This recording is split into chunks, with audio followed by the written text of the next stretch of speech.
Iran's thought police. How SAVAK monitored books and art.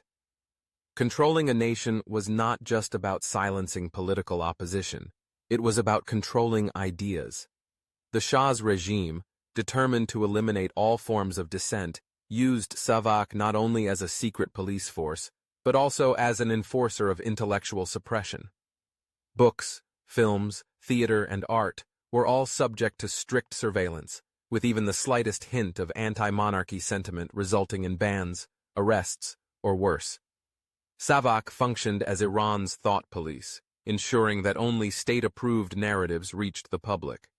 The first targets were the country's writers and poets. Any literature that criticized the monarchy, questioned Western influence, or promoted leftist or nationalist ideas was banned. Entire publishing houses were shut down if they were suspected of distributing subversive materials. SAVAK agents infiltrated literary circles, attending poetry readings and monitoring bookstores. Writers who pushed too far, who wrote about oppression, corruption, or the struggles of ordinary Iranians, were arrested or forced into exile. Theaters and cinemas were no exception. Filmmakers had to submit their scripts for approval before production even began. Anything that depicted poverty, government corruption, or class struggle was rejected. Only films that glorified the Shah's modernizing vision or promoted Western-friendly ideals were allowed to be shown. Musicians faced similar restrictions. Protest songs or lyrics hinting at resistance were censored, and underground music scenes were crushed before they could gain traction. In universities, professors who taught political philosophy, literature, or history had to be careful about what they said.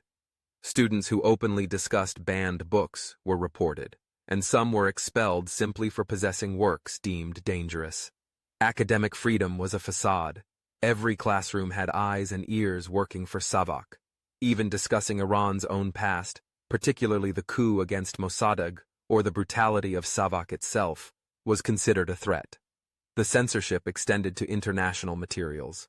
Foreign books and magazines were carefully screened, and publications that criticized the Shah's regime or exposed human rights abuses in Iran were confiscated at the border.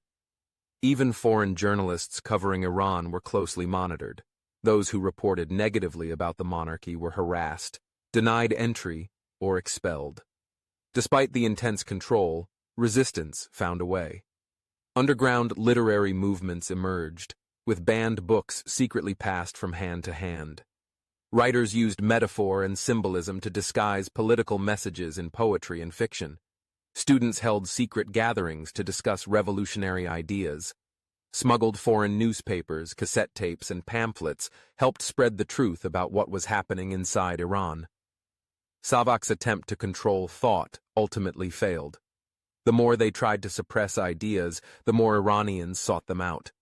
By the time the revolution erupted in 1979, artists, writers, and intellectuals played a key role in mobilizing the people.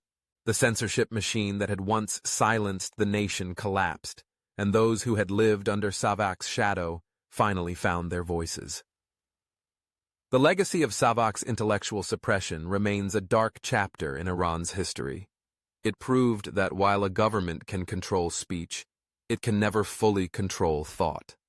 And in the end, no secret police force, no matter how ruthless, can stop the power of ideas from shaping the future.